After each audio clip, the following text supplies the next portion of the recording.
साहब कहते हैं ऐसे अनुरागी होना चाहिए। उदाहरण देकर के बताते हैं कि अनुरागी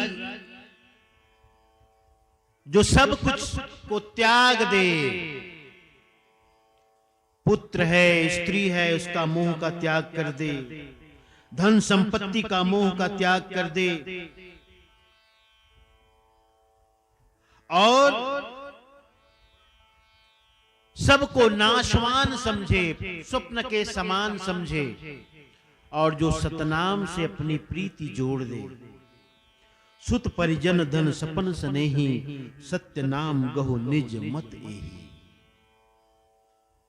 सबको जो त्याग कर, जान कर, त्यागने का मतलब जान कर।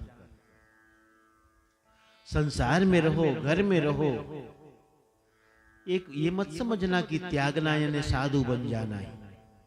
घर में रह करके भी संत हो सकते हो, घर में रह करके भी सन्यासी हो सकते हो। सन्यासी मन से हुआ जाता है, घर छोड़ करके सन्यासी बनना ये तो ठीक है। संसार में देखते हैं कि भाई वो तो घर छोड़ के साधु बन गए, लेकिन घर छोड़ करके साधु बनना तब सार्थक होता है जब मन साधु बने। मन में अभी भी वही है, चाहना, वासना, इच्छा, तो सिर्फ भेष बदलने से कोई साधु और सन्यासी नहीं बनता। तुम पेंट और शर्ट पहन करके भी सन्यासी हो सकते हो, क्योंकि सन्यासी का संबंध मन से है। और मेरी तरह सफेद वस्त्र धारण करके दाढ़ी और बाल बढ़ा करके कोई साधु बन जाए, ऐसा भी संभव नहीं है, क्योंकि मन से साधु और सन्यासी हुआ जाता है। संत बनकर के भी यदि बहुत चाहना है, कामना है यश कीर्ति प्रसिद्धि की, तो वो भी संसारी ही है, मालूम होता है। बहुत से हमने त्यागी देखे जो ये कहते हुए पाए जाते हैं कि अरे करोड़ों था मेरे पास, लाखों मेरे पास था, मैंने सब त्याग कर दिया। अब देखो त्याग तो दिया, लेकिन त्यागने का अहम अब भी बचा रह गया है। मैंने त्याग दिया, लोगों को बताने की जरूरत क्या है? तुमने लाखों छोड़े, करोड़ों छोड़े, लेकिन करोड़ों छोड़ने का अहम अभिमान वो नहीं गया। मैं सामान्य नहीं हूं, अब त्याग का अहंकार आ गया। पत्नी बाल बच्चे छोड़े, त्याग का अहंकार आ गया। शास्त्रों का मुझे ज्ञान है, मैं बहुत बड़ा ज्ञानी हूं, ज्ञान का अहंकार आ गया। मैं बहुत बड़ा भक्त हूं, अपने गुरु की बहुत सेवा करता हूं, जब गुरु आते हैं लाखों उनको दान करता हूं, उनका सत्संग कराता हूं। भक्ति का अहंकार हो गया, कैसे बनेगा? अहंकार का सर्वथा त्याग। ज्ञान का एक ही मतलब है, जब अहंकार शेष न रहे। अहंकार और ज्ञान दोनों एक साथ हो ही नहीं सकता भाई। अहंकार तो अंधकार है और ज्ञान प्रकाश है। कभी प्रकाश और अंधकार को एक साथ देखा? अंधकार और प्रकाश को एक साथ देखा है आपने? देखा है क्या? बोलो। कभी नहीं देख सकते, हो ही नहीं सकता। हंसना और रोना एक साथ हो सकता है? हो ही नहीं सकता। एक ही बात होगी, या तो हंसोगे या तो रोओगे। सुख में और दुख में सुखी होगे या तो दुखी रहोगे, एक ही रहोगे। दोनों एक साथ कैसे रहोगे? अंधकार मिटना चाहिए, और अंधकार अज्ञान रूप है। प्यारे हैं, सुनो तो अंधकार मिटे, अहंकार मिटे। घर में रह करके भी तुम सन्यासी हो सकते हो। बस एक ही बात ध्यान रखना है, सबको देखो, यथार्थ ज्ञान, जो जैसा है उसे जान लेना ही ज्ञान है, यथार्थ। पुत्र है तो ठीक है, पत्नी है तो ठीक है, सबको समझो तुम। पुत्र है तो पुत्र के प्रति आशा मत रखो कि मेरे बुढ़ापे के लाठी का सहारा बनेगा। यही दुख पैदा होगा, जहां आशा होगी वहीं दुख होगा। एक पति पत्नी से आशा रखता है, पत्नी पति से आशा रखता है। अगर मैं कहूं न रखो तो आप कहोगे साहब ऐसे कैसे, संसार में तो चलता है ना, ये तो करना पड़ता है। संसार के लिए तो ठीक है, लेकिन ज्ञान की भूमिका में ये बाधक है। ठीक है, पति पत्नी हो गए। अब आप ये सोचो, हम पति पत्नी जरूर हैं संबंध के रूप में, लेकिन हम दोनों कल्याण पथ के राही हैं। एक दूसरे के कल्याण के लक्ष्य में कोई किसी को बाधा नहीं पहुंचाएगा। कोई गुलामी नहीं, कोई दास्ता नहीं, न कोई गुलामी न कोई दास्ता। ये दावा छोड़ देना कि तुम मेरी पत्नी हो तो मेरे कमीज, मेरे धोती, मेरे शर्ट धोना पड़ेगा, भोजन बना के देना होगा, बर्तन मांजना होगा, बिस्तर लगाना होगा ना। जब ज्ञान की भूमिका में पहुंचोगे तो ना कोई पत्नी है, ना कोई पति है, ना कोई माता पिता, कुछ भी नहीं। फिर तो बस यही लगता है हम संसार में हैं, ये तो मेला है, संसार है। हम एक दूसरे के सहायक बने, मुक्ति के मार्ग में हम एक दूसरे के सहायक बने, ऐसा हमारा भाव होना चाहिए। सुत परिजन धन सपन स्नेही, सत्य नाम को निच मत ही।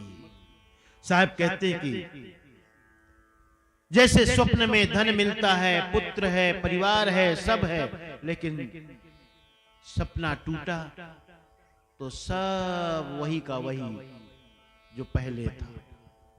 सपने में राजा बन गए, सपने में रंग बन गए, अमीर गरीब बन गए, मकान दुकान वाले बन गए, गाड़ी मोटर वाले बन गए, लेकिन सपना टूटा तो फिर वही का वही जो पहले था। ऐसे ही जानो, ऐसे ही संसार को समझो और सतनाम को ग्रहण करो। अब बात आती उस सतनाम, जब चारों तरफ मृत्यु का ही साम्राज्य है तो इससे छुड़ाएगा कौन? चारों तरफ मृत्यु है, मौत है। देखो अपने, कभी आपने विचार किया जिस दिन तुम जन्म लिए उसी दिन से मरना शुरू हो गया? मौत तो एक विस्फोट है जी, घटना तो पहले से शुरू हो गई। लोग कहते हैं जिस दिन हम मां के गर्भ से निकलते हैं, बाहर आते, वो हमारा पहला दिन है। मैं कहता हूं उससे भी पहले जाओ। 9 महीने पेट में रहते हो मां के, तो 9 महीने को भी काउंट करो, गिनो। जिस दिन माता और पिता के अंश मिलते हैं, भ्रूण के रूप में हमारा निर्माण होता है, उसी दिन से मौत शुरू हो जाती है, मरने की प्रक्रिया।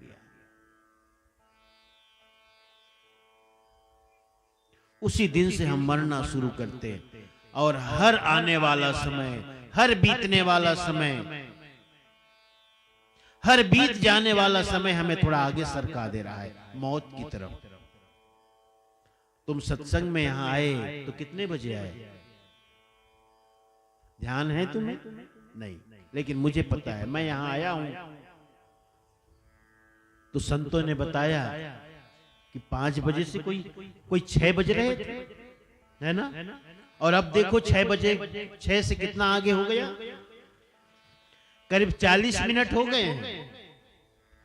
तो 40 मिनट जो बीता है वो 40 मिनट यूं ही नहीं बीता है। हम 40 मिनट हम मौत के और करीब हो गए, थोड़े और करीब हो गए। ये 40 मिनट यूं ही नहीं बीता, ये 40 मिनट हमें मौत के और नजदीक ले गया। ऐसा जानो, हर एक दिन हमें मौत के निकट ले जा रहा है। समय बीत रहा है, हम मौत के निकट जा रहे हैं। 70 बरस की उम्र लेके हम आए, यदि हमने 50 वर्ष जी लिया तो 50 वर्ष खत्म हो गया, बस 20 बचे हैं। सांसों का खजाना लेकर आते हैं और हर सांस जैसे एक बड़ा गुब्बारा हो और उसमें छोटी सी छेद कर दो, पता नहीं चलता है, छोटी सी छेद है, पता नहीं चलता बहुत बड़ा गुब्बारा है, लेकिन लीक हो रही हवा तो एक न एक दिन गुब्बारा खाली हो ही जाएगा। होना है ऐसा ही जानो, जब हम जन्म लिए तभी से मौत शुरू हो गई। एक दिन मरे, 2 दिन मरे, 3 दिन मरे, 1 महीना, 2 महीना, 4 महीना, 10 महीना, 12 महीना, 1 साल, 2 साल, 3 साल, रोज बरोज हम मरते ही चले जा रहे हैं, मरते ही चले जा रहे हैं, मरते ही चले जा रहे हैं। जैसे कोई एटम बम होता है ना, बम पटाखा, बड़ी लंबी बाती होती, उसमें बाती जला के आते हैं और देखते रहते हैं दूर से, वो धीरे धीरे जलता जलता जलता जलता जलता जाता है। ऐसे हम धीरे धीरे मौत की तरफ जा रहे हैं, हम भी जल रहे हैं। अब एकाएक विस्फोट होता है, हम खुश होते हैं, साहब आए, चलो पटाखा फोड़ो, खुशी मनाओ, लोगों को बताओ, लेकिन उस पटाखे से कुछ सीख और सबक लेते हो? वो भी हमारी तरह है, उसका जीवन बत्ती में आग लग गई है, जन्म लिए हमारी भी बत्ती में आग लग गई है। 70 साल के बाद जब हम मरेंगे वही तो विस्फोट है। तो चारों तरफ मौत का साम्राज्य है, काल का, निरंजन का। यहां बैठे हो, देखो अपने आसपास सब मर रहा है। ये माइक जिससे मैं बोल रहा हूं ये भी एक दिन मर जाएगा। मरेगा कि नहीं? मरेगा। ये देखो, ये सामियाना देख लो, ये भी एकदम नया है। 5 साल बाद आऊंगा तो मैं कहूँ कैसे पुराना वाला लगाए हो जी? कहोगे साहब पुराना हो गया, मने मर रहा है, घर भी मरता है, से सब मरण धर्मा है, सब नाशमान है, सब बदलाहट वाला है, सब परिवर्तनशील है, सब बदलता है। एकमात्र जो सत्य नाम है वही नहीं बदलता, वही त्रिकालाबाधित है, तीनों समयों में, तीनों अवस्थाओं में एक रहने वाला, बाकी सब बदलने वाला। तो इस मौत से कौन छुड़ा सकता है? इस मौत से कौन बचा सकता है? कहता है ऐसा कोई न दिखे भाई, अंत समय जमलेत छुड़ाई। ऐसा कोई नहीं दिखता भैया जो अंत समय में यम से छुड़ा ले। लेकिन साहब कहते नहीं, अहे 100 कहूं बखानी, जी अनुराग होए सुमानी। नहीं नहीं नहीं, ऐसा मत कहो कि कोई नहीं है, एक है, एक है। अगर तुम अनुराग और प्रेम से मानने को राजी हो, अगर श्रद्धा के साथ, भरोसे के साथ मानने को राजी हो, तो तुम्हें बताता हूं एक है। सदगुरु आई छुड़ावन हारा, निश्चय मानो कहा हमारा। मात्र एक सदगुरु है जो छुड़ा सकते, और कोई भी नहीं इस मृत्यु से, मौत से। इसीलिए तो हम गुरु की इतनी महिमा गाते हैं। गुरु दरियाओ नहाना हो, जासे दुर्मति भागी। जब गुरु आते हैं आपके घर में तो गुरु के दरियाओं में नहाते हो। गुरु दरियाओ नहाना हो, जासे दुर्मति भागे। नहाते हो कि नहीं? गुरु के चरण पखारते हो कि नहीं? गुरु के चरणामृत लेते हो कि नहीं? क्योंकि गुरु ही सहायक है। सदगुरु पाद पद्मम ये निशम ध्यायन्ति मानवा। सदगुरु के चरणों की जो निरंतर ध्यान करता है, वंदना करता है, सदगुरु पाद पद्मम ये निशम ध्यायन्ति मानवा। नास्ति दुःखम भयम तेषाम, जन्म मृत्युश्च नो तथा। श्रीमद् ब्रह्म निरूपण ग्रंथ का सार कि सदगुरु के चरण कमलों की जो चरण कमलों का जो नित्य ध्यान करता है, उसकी वंदना करता है, ऐसे नास्ति दुःखम भयम तेषाम, ऐसे भक्त का के जीवन में दुख नहीं है। नास्ति दुःखम, न उसके जीवन में भय होता है, न उसके जीवन में दुख होता है, और न ही उसके जीवन में जन्म और मृत्यु है। क्योंकि सद्गुरु का मतलब एक ही, जो हमें निर्भय करे, निर्भय, जो भय से मुक्त कर दे हर तरह से। अब सरपंच बने हैं, 5 साल बाद एक ही भय सताता रहता है कि अगले बार बनूंगा कि नहीं बनूंगा। मुख्यमंत्री है, अभी योगी जी भी भयभीत हो गए थे, पता नहीं इस बार क्या होगा क्या होगा क्या होगा। उत्तर प्रदेश में फिर से बन गए, आज मंत्रिपरिषद का गठन हुआ, शपथ ग्रहण समारोह था आज। लेकिन जब चुनाव शुरू हुआ तो उसे भी भय होने लगा था, पता नहीं क्या हुआ। जनता का मूड तो है, कब चेंज हो जाए, कब बदल जाए। भय, पद में भय है, प्रतिष्ठा में भय है, हर जगह भय है हमें। लेकिन गुरु हमें निर्भय बनाते हैं। क्यों? इसलिए निर्भय बनाते हैं क्योंकि उन्हें वे समझाते हैं, बेटा जो छूटने वाला है उसे छोड़ो। मौत हमसे हठात बलात् छीन ले, उससे अच्छा है पहले ही हम दे देना उसको। क्यों? सही है कि? रेमन मुसाफिर निकलना पड़ेगा, काया कुटी खाली करना पड़ेगा। रेमन मुसाफिर, ये जो काया है ये सराय की तरह है, यहां से तुम्हें जाना ही पड़ेगा। और एक दिन आवे किरायादार और जबरदस्ती तुम्हें निकाले। एक बार ऐसा ही हुआ, हम लोग जोधपुर के कार्यक्रम में थे, 3-4 दिन के लिए लिए थे उसको, 4 दिन के लिए। एक बड़ा भवन था, साहब मैं ऊपर रहता था, साहब नीचे रहते थे। एकोत्री आरती का कार्यक्रम था, 2009 की बात है। 3, 4, 5 फरवरी ऐसी कोई तारीख थी। 2 तारीख को पहुंच गए, 2, 3, 4, 5, 6 तारीख के बाद दूसरे की बुकिंग। तो जो किराए की मकान मालकिन थी वो फटफटाते हुए आई कि मैं सुबह से बोली जा रही हूं कि निकल जाओ, हटो यहां से, दूसरे की बुकिंग है। ये लोग सुनते ही नहीं है। पहले तो उसने सूचना दी और उसके बाद हम लोगों को भी थोड़ी देर होगी, क्योंकि अब 3 दिन का बड़ा आयोजन, तो वहां से सामान समेटने में समय तो लगता है ना। तो पहले तो खबर भिजवाई, एक बार, दूसरी बार, तीसरी बार तो खुद फटफटाती हुई आई, फटफट करती हुई कहने लगी, क्या हो तुम लोग, सुनते भी नहीं। अरे मैं कहती हूं शाम से दूसरे की बुकिंग है और साफ सफाई करनी है, उसे हस्तांतरित करना है, देना है। उसके बाद तो दृश्य देखने जैसा था। मैं बाहर खड़ा, साहब बाहर खड़े गली में, गद्दे फेंके जा रहे हैं, तकिया फेंका जा रहा है, सामान निकाला जा रहा है। उसी समय भजन याद आया, रेमन मुसाफिर निकलना पड़ेगा, काया कुटी खाली करना पड़ेगा। अरे भाड़े के क्वार्टर को क्या तू संभाले, एक दिन तुझे घर का मालिक निकाले। इसका किराया तो भरना पड़ेगा, काया कुटी खाली करना पड़ेगा। क्या संभाल के रखे हो भाई। सब तो जाने वाला है, छूट जाने वाला है।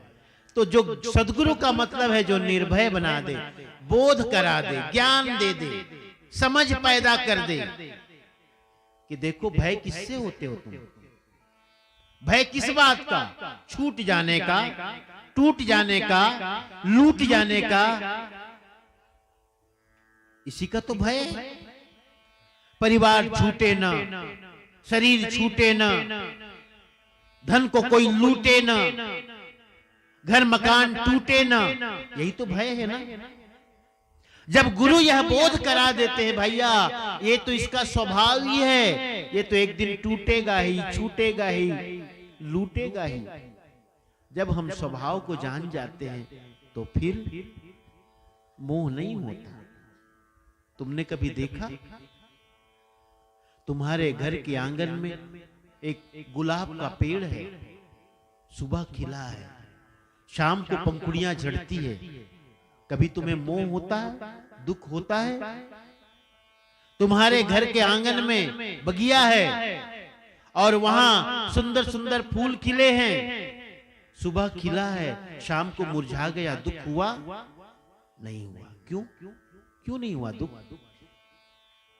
क्योंकि तुम ये बात अच्छी तरह से जानते हो, ये सुबह जो फूल खिलता है शाम को मुरझा ही जाता है। ये बोध है आपको, ये समझ है आपको, लेकिन अपने प्रति मोह है, समझ नहीं है, इसलिए दुख होता है। कोई अपना में से चला जाए, मर जाए तो दुख होता है। हम उसे भी फूल की तरह क्यों ना समझें? सुबह फूल खिला था, शाम को मुरझा गया। सुबह फूल खिला था, पंखुड़ियां गिर गई, क्योंकि गिरना ही था। ऐसे ही हम घर में कोई गुजर जाए, मर जाए तो नहीं सोचते। ऐसे ही कभी धन से नुकसान हो जाए, धन लाभ की जगह हानि हो जाए, हम नहीं सोचते। ऐसे ही कभी किसी परिवार से अनबन हो जाए, जो मित्र था वो शत्रु हो जाए, हम नहीं सोचते। ये तो संसार है, ऐसा तो होता ही है। कहां सोचते? सोच पाते नहीं। इसे इसी तरह जानो, ये संसार है। कल तक जो मित्र था आज शत्रु हो गया, इसे समझो। संसार है, जगत है, सबके अपने अपने मन है, सबके अपने अपने विचार हैं। जब तक मन मिलता था मित्र थे, मन नहीं मिला शत्रु हो गए। शत्रु नहीं हो गए तो कम से कम अलग हो गए। शत्रु होना जरूरी थोड़े है। कल तक मित्र था, अब मित्र नहीं।